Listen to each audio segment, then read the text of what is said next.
Chinese have a word, Luan. Luan means chaos, anarchy.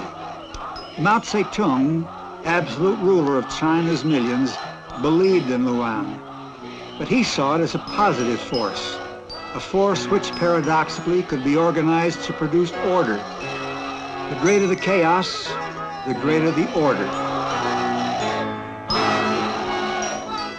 In the Cultural Revolution, Mao Tse-tung plunged his country into chaos, assuming that out of it would come the greatest order which China had ever seen.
On October 1st, 1949, a new People's Republic of China was proclaimed.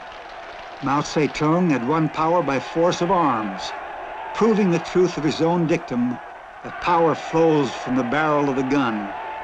A grim truth for the rest of the world to live with, but one that at least came unencumbered with Marxist dogma.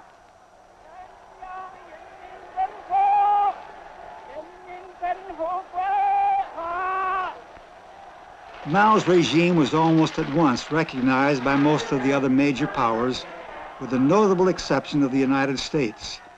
The Red Star now flew over the country with the largest population in the world, and China experts held their breath as they waited to see what Mao would do next.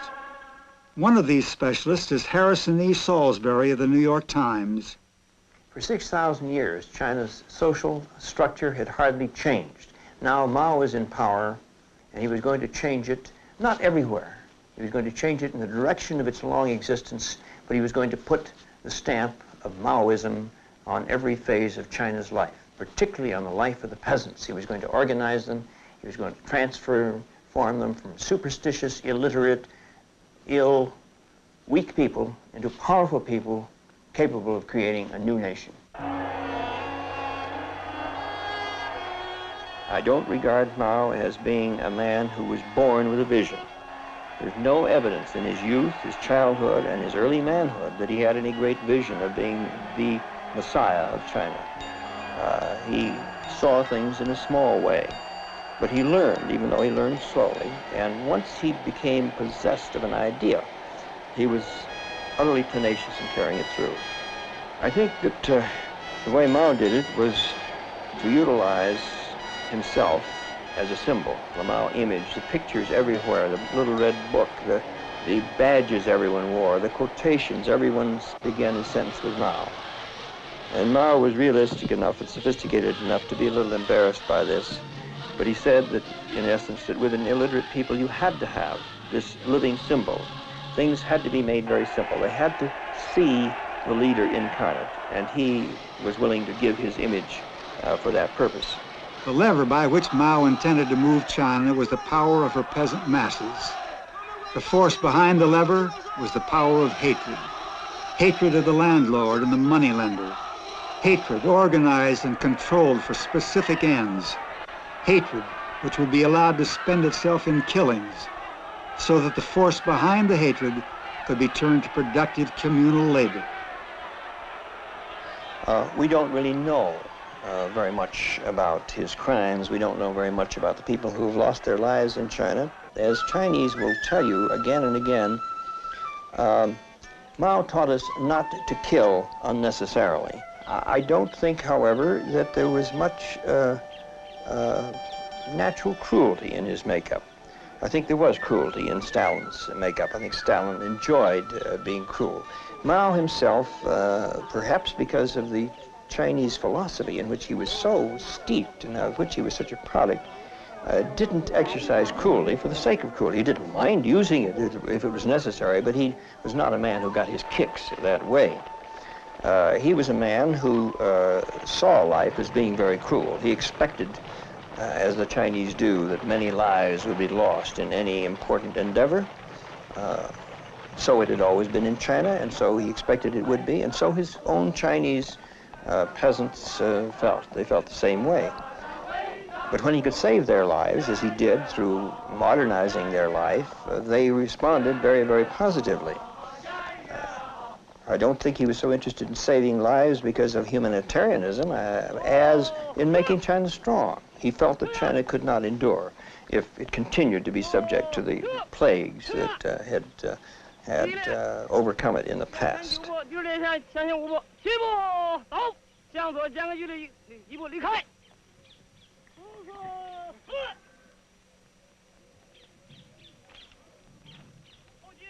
The organization of the peasants was controlled by Mao's army. Instead of browbeating the peasants, as warlords in the past had done, Mao's soldiers took the lead in helping them. Soon the peasants had organized themselves in paramilitary formations. This, at least, is the picture released to the outside world. What the camera shows is the regimentation of a whole people whose wills were no longer their own. No one could escape from that regimentation, not even the youngest.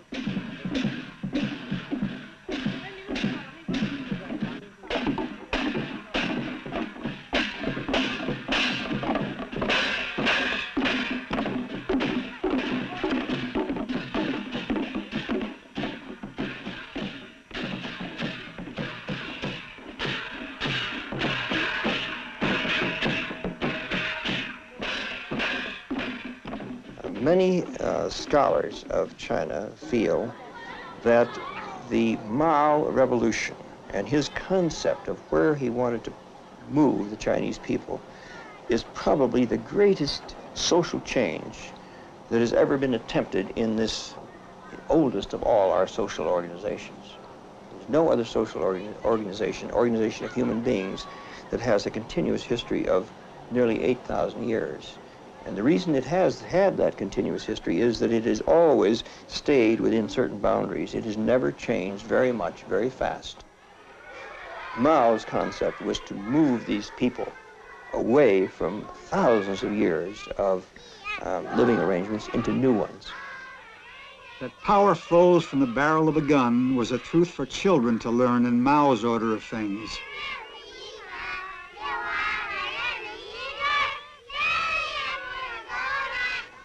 He was a great man for examples, and I think that perhaps he was sharpened in that by his training as a schoolmaster at the Changsha Normal School, because when he did come to power, he was forever using parables and illustrations and simple, almost black and white stories, which would carry a meaning to the peasants.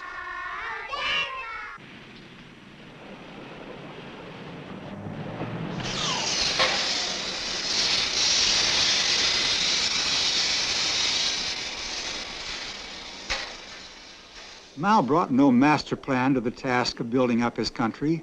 His principal contribution was to try out experiments, which produced conflicts with some of his associates who had the day-to-day job of running China. Mao first encouraged criticism of his regime, but when the criticism grew sharp, he had the most vocal critics suppressed. His next experiment was the Great Leap Forward, a movement for Chinese self-sufficiency. The whole of China was invited to set up small model industries, of a kind ridiculed by outsiders and by some of Mao's colleagues as backyard steel mills. The attempt was a disaster and set back production more than it furthered it.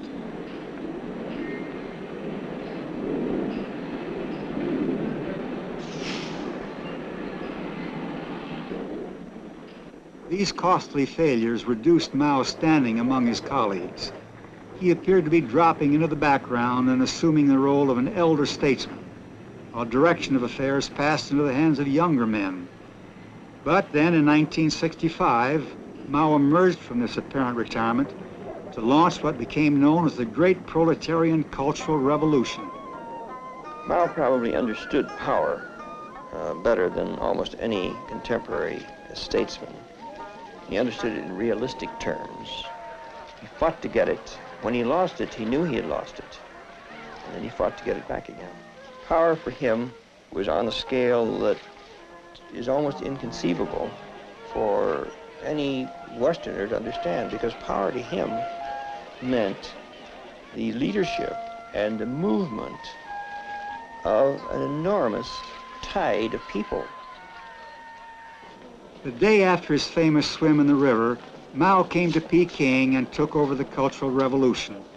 What followed were 4 years of turbulence, anarchy, and occasional civil war in China's cities, factories, and universities.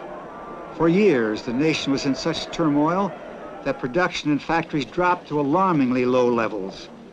Only the peasant masses in the army were relatively immune from the struggle.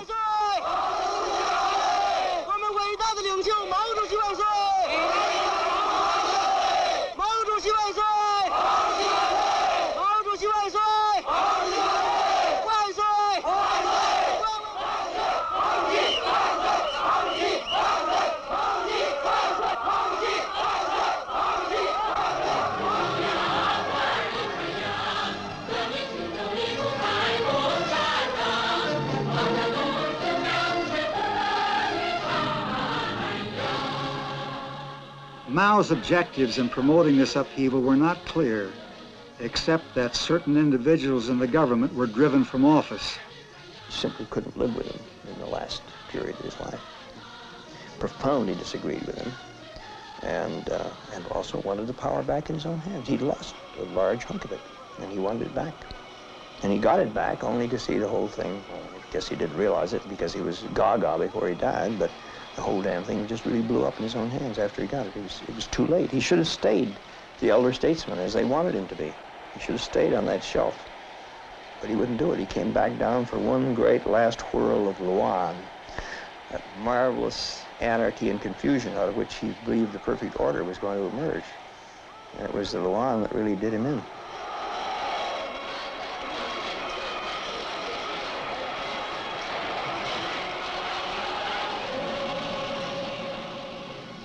Thousands, it is thought, were killed in the Cultural Revolution. According to Mao's doctrine, a greater order should have emerged from the chaos. But to what purpose? Was it only to glorify Mao himself? Mao summed up his philosophy typically for a Chinese in a poem. So many deeds cry out to be done, and always urgently. The world rolls on, time presses. 10,000 years are too long. Seize the day, seize the hour. The 4 seas boil, clouds and waters rage. The 5 continents rock in the wind in roaring thunder. Away with all pests, our force is irresistible. And then he said something about what he was going to do with his power, something about killing. The head of a man does not grow like a leek, and once it is cut, another will not come out. If a head is wrongly cut, there would be no way to correct the mistake. He was going to kill, but he was going to kill selectively. The power of organized chaos joined to the power of hatred made a fearsome combination. Could such a destructive force be contained within China?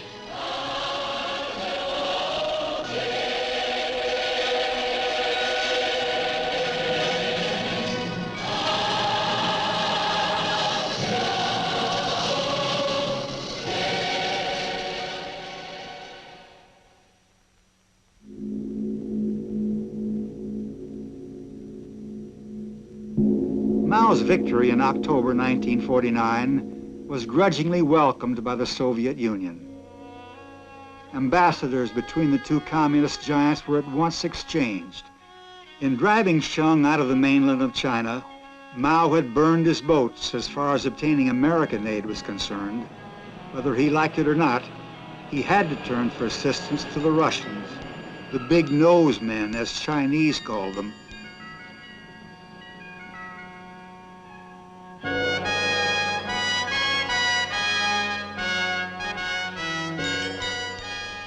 Chinese think in such long terms, and they think of the end not as we do, in the sense that we have to have the results within 48 hours. That didn't bother him. And when he looked at the Soviet Union or looked at Russia, he didn't look at Stalin alone in this particular moment when Stalin was running Russia. He looked back 300 years to see what the record was. And it was all black as far as China was concerned, because the Russians had always been biting off hunks of China. So he didn't really trust them very much. 3 months after assuming power, Mao came in person to Moscow to settle matters with Stalin. Top Soviet officials were on parade to greet him, but their master Stalin kept to the background. He neither trusted Mao nor wanted to deal with him, Mao later told his comrades.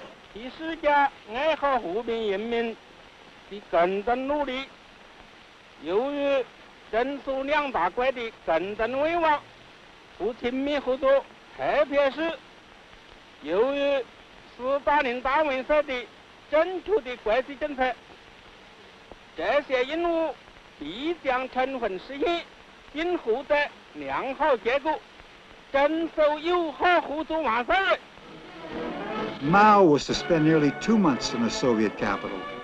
The end result was a treaty of friendship and alliance in which China had to make enormous concessions, not unlike the deals the old imperial China was forced to make with European powers.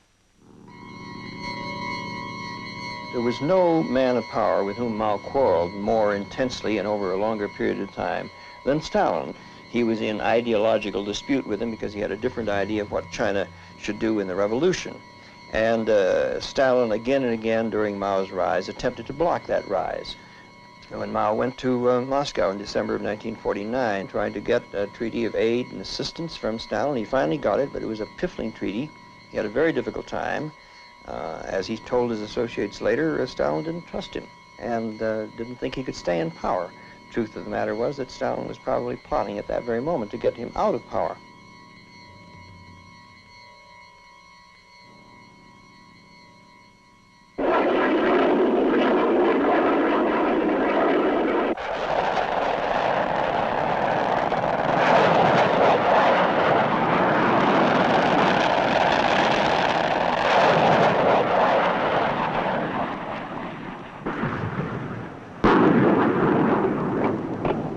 Mao had no sooner returned from Moscow when war erupted in Korea.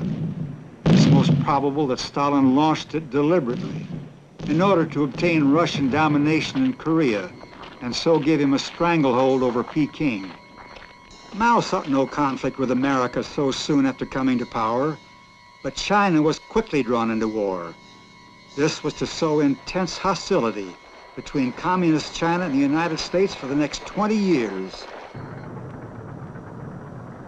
China's growing military power made her a dangerous neighbor to Russia, especially after she had exploded her first atomic device, and so became the world's 5th nuclear power. After Stalin's death, Khrushchev attempted to improve relations between the Soviet Union and China with an enormous aid program. But he and Mao quarreled about how communist power should be used in the world. The aid program foundered, and relations between Russia and China worsened. The smiles hid fears and hates on both sides. Meanwhile, Mao's old antagonist, Chiang Kai-shek, had retreated to the island of Taiwan with the remnants of his army. Backed by the United States, Chiang maintained that his was the only legitimate government of China. It was Chiang's regime which held the permanent seat of the United Nations Security Council, reserved for China by the Allies in the Second World War. The nationalist presence across the China Sea was a constant threat to Mao's totalitarian claims. Whatever else they might be, the nationalists were certainly Chinese, with myriad ties binding them to their homeland.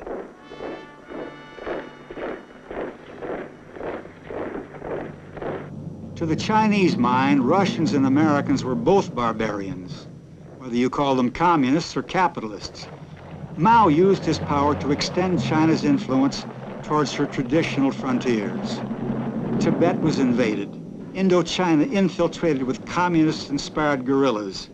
Hanoi became a client state, and pressure was extended towards Saigon. The Americans responded with a disastrous war in Vietnam, which they lacked the political will to win. At first, Mao feared that the Americans would attack China, but as this danger receded, it seemed that his policy would more likely lead to a clash with Russia.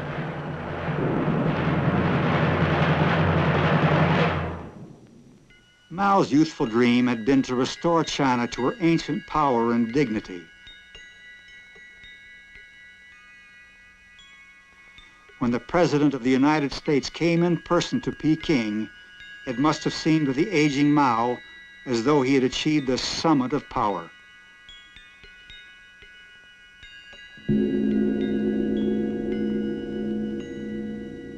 When Mao died in September 1976, China experts once again held their breath. Would the power system he had forged die with him? Mao is dead. His widow and his closest associates, now called the Gang of Four, are in prison. Many aspects of his philosophy are gradually being downplayed, but Mao's spirit will hover over China for centuries to come. This man has changed China, and his successors are not going to change it back. They're going to carry on with a modified form of his philosophy and rule in his name for as long as the regime endures. Mao may have left chaos behind him inside China, but his thoughts and deeds have changed the way the world looks upon power and its uses.